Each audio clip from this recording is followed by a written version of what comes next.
तो हेलो मेरे प्यारे भाइयों, आज हम बात करने वाले हैं कि आप बिना पढ़े किस तरीके से ट्रिपल सी एग्ज़ाम क्लियर कर सकते हैं। और मैंने भी किस तरीके से बिना पढ़े ट्रिपल सी एग्ज़ाम क्लियर किया था। आप इसका स्क्रीन पर प्रूफ भी देख सकते हैं कि मैंने किस तरीके से एग्ज़ाम क्लियर किया था बिना पढ़े। चलिए आपको बताते हैं कि आप भी बिना पढ़े किस तरीके से एग्ज़ाम क्रैक करेंगे। चलिए हम आपको कुछ ट्रिक भी बताएंगे और आपको बताएंगे भी कि जैसे आपको अगर कुछ पढ़ना भी है तो आप क्या पढ़ेंगे और कैसे पढ़ेंगे।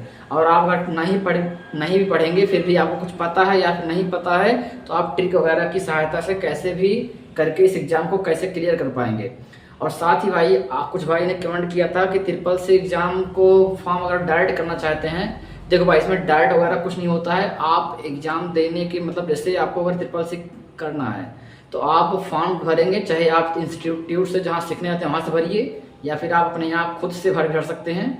आप अगर ट्रिपल सी का फॉर्म भर देते हैं, 500 रुपये लगते हैं। तो फॉर्म भरने के बाद करीब 1 या 1.5 महीने बाद आपका एग्ज़ाम होता है, तो आप जाकर एग्ज़ाम दे सकते हैं।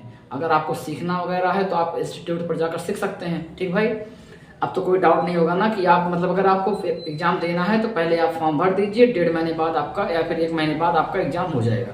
ठीक है भाई, अब सुनो, देखो यहाँ पर अगर हम बात करते हैं कि ट्रिपल सी एग्ज़ाम बिना पढ़े आप किस तरीके से पास कर सकते हैं। देखिए समझिए, हमारा पहले समझिए 100 मार्क से मतलब 100 नंबर के क्वेश्चन होते हैं। 100 क्वेश्चन आता है और 100 नंबर का होता है, यानी एक क्वेश्चन 1 नंबर का होता है और कुल आपको 90 मिनट दिया जाता है। समझे ना भाई, एक क्वेश्चन 1 नंबर का होगा और 100 क्वेश्चन हो गए और मतलब पूरा टाइम कितना होगा, 90 मिनट का। यानी एक क्वेश्चन को करने में आपको 1 मिनट से भी कम समय मिलेगा। ठीक भाई, आप सुनो, नेगेटिव मार्किंग नहीं होती। एक अच्छी बात समझ लो कि यहाँ पर अगर आप ऑब्जेक्टिव में टिक लगाओगे तो आपका कोई कटेगा नहीं, मिलेगा तो मिलेगा भाई, कटेगा कहीं नहीं। नेगेटिव मार्किंग नहीं होती है।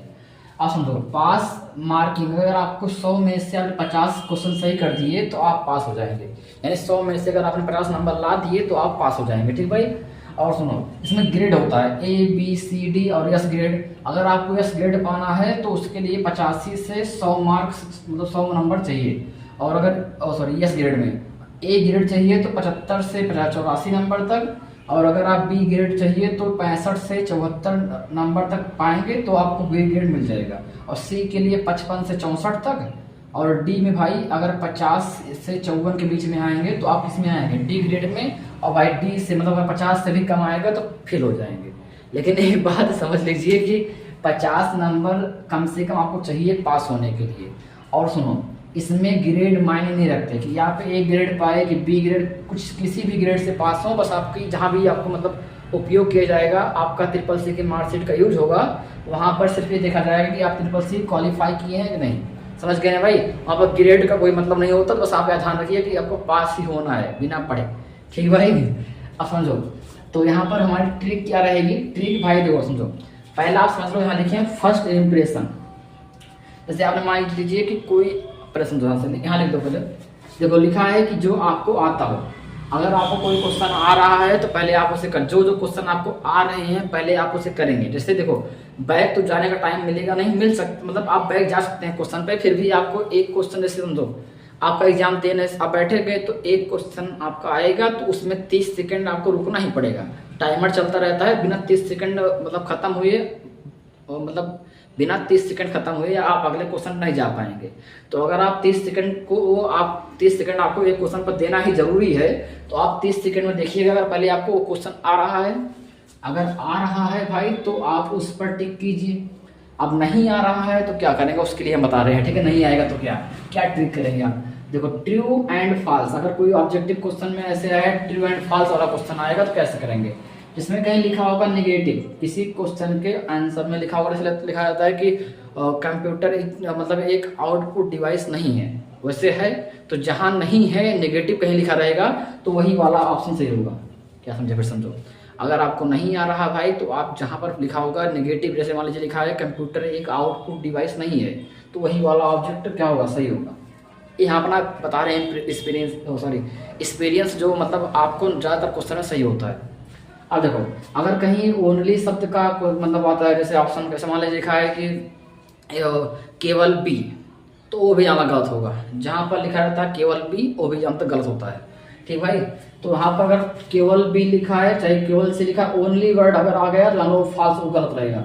और जहाँ पर नेगेटिव वर्ड कहीं आ गया तो अभी क्या रहेगा, फॉल्स रहेगा।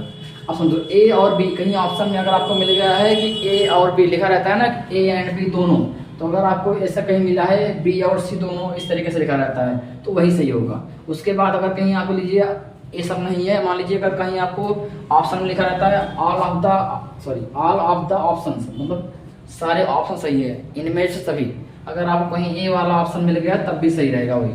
उसके बाद अगर आपको कुछ नहीं आ रहा है, ध्यान रखिएगा, जैसे मान लीजिए अगर आपको नहीं आ रहा है तो आपका दिमाग अगर किसी क्वेश्चन पे पहली बार तुरंत गया कि हाँ यही से हो सकता है तो आप तुरंत वही कर दीजिए। ये लिखे हैं फर्स्ट इंप्रेशन, मतलब जैसे आप दीजिए किसी ऑब्जेक्टिव क्वेश्चन में अगर आपने देखते मान जस्ट आपको लगा कि हाँ यही सही होगा, वो होता है फर्स्ट इंप्रेशन। तो भैया जिससे आपको पहली बार लगता है, ज़्यादातर क्वेश्चन वही सही होते हैं, तो आप जो पहली बार लगेगा उसी को टिक कर दीजिएगा।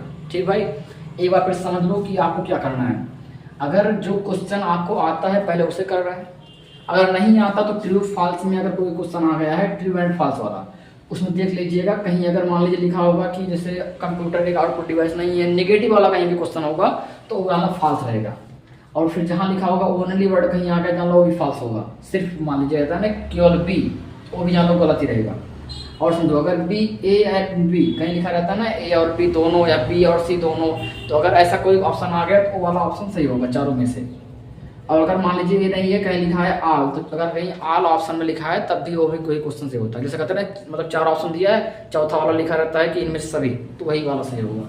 और इसके बाद अगर आपको कहीं आपका दिमाग डायरेक्ट काम कर गया, जैसे आपने क्वेश्चन आपके सामने आया तो जस्ट आपका दिमाग काम कर गया कि भाई कि हाँ यही वाला सही होगा, तो उसे बोलते हैं फर्स्ट इंप्रेशन। भैया अगर वो आपको दिख रहा है, आपका दिमाग पहली बार गया कि हाँ यही सही होगा, तो आप वहीं पर टिक करिएगा, क्योंकि ज़्यादातर क्वेश्चन ऐसे ही सही होते हैं। तो आई थिंक आप समझ गए होंगे। अगर आपको कोई डाउट अभी बचा हो तो भाई कमेंट करिएगा, शायद आप समझे होंगे कि कैसे करना है। आपको अगर 50 नंबर चाहिए तो 50 नंबर भैया अगर आप पढ़ लेंगे तो और अच्छा नंबर आएगा, अगर नहीं पढ़ेंगे तो हमारा कुछ ऐसे ट्रिक फॉलो करिएगा और कुछ पढ़ के भी जाइएगा। पढ़ने का तरीका समझ लीजिए कैसे पढ़ेंगे। देखो समझो, ऑब्जेक्टिव क्वेश्चन भाई कभी भी कोई भी एग्जाम अगर देने जाएंगे तो आपको ऑब्जेक्टिव क्वेश्चन कैसे पढ़ना चाहिए मैं आपको बता रहा हूँ। आपको केवल पास होना है, नेगेटिव मार्किंग नहीं है, तो सिंपल लॉजिक समझो। आप कोई भी एक बुक ले लो जो कंप्यूटर समझ सी की कोई भी बुक, सी की कोई भी बुक ले लो जिसमें ऑब्जेक्टिव टाइप क्वेश्चन हो।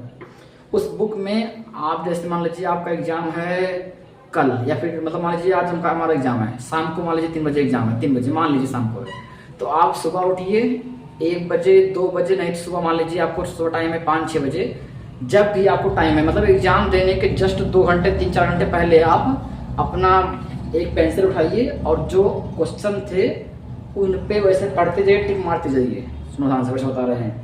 अगर आप तुरंत 2 घंटे 3 घंटे पहले ऑब्जेक्टिव टाइप क्वेश्चन पे अगर आप पढ़ेंगे, एक बार पढ़ते जा रहे हैं भाई और उस पर टिक करते जा रहे हैं कि कौन सा सही है कौन सा सही है, तो आप एग्जाम में बैठेंगे तो आप अगर उसमें से कोई क्वेश्चन आ जाएगा तो आपका दिमाग तुरंत काम करता है भाई कि हमने अभी कुछ देर पहले घर पे इस पर टिक करके आया था, ये क्वेश्चन सही होगा। समझ लीजिए ना। अगर आपको पढ़ना है तो आप ऑब्जेक्टिव टाइप क्वेश्चन है भाई, आप तो एक बुक ले लीजिए कोई भी, जिसको भाई जिसका ऑप्शन नहीं निकल रहा है। हमने कमेंट आया था भाई कि बता रहे थे भैया बहुत दिन से पढ़ रहे हैं, हमारा निकल नहीं रहा 2 बार से। तो भैया अगर आप ट्रिक के भरोसे हैं तो इस पर भगवान भरोसे है, पता नहीं आप निकल भी सकता है नहीं भी निकल सकता है। लेकिन अगर आप चाहते हैं थोड़ा मोड़ा पढ़ना तो क्या करेंगे, कोई भी किताब ले लीजिए CCC की, उसको एग्ज़ाम देने से पहले, वैसे आप पढ़ सकते हैं 2-4 दिन पहले से पढ़िए, लेकिन अगर एग्ज़ाम देने के जैसे आप आज एग्ज़ाम है तो एग्ज़ाम देने के 4 घंटे 5 घंटे पहले आप शुरुआत में ऑप्शन को पेंसिल लीजिए और टिक मारते जाइए कौन सा सही है। तो अगर आप ऐसे करते जाएंगे तो जब आप एग्जाम में बैठेंगे तो आपका अगर उसमें से कोई भी क्वेश्चन आपके मतलब कुछ एग्जाम में आएगा तो आपको तुरंत दिमाग काम करेगा, भैया अभी हमने कुछ देर पहले टिक करके आया था, तो आप तुरंत कर लेंगे। ठीक भाई, आई थिंक आपको समझ में आया होगा मैंने क्या बातें बताई हैं। अगर आपको अभी कोई डाउट हो तो मुझे कमेंट करिएगा भाई, फिर से बताएंगे आपको। जय हिंद।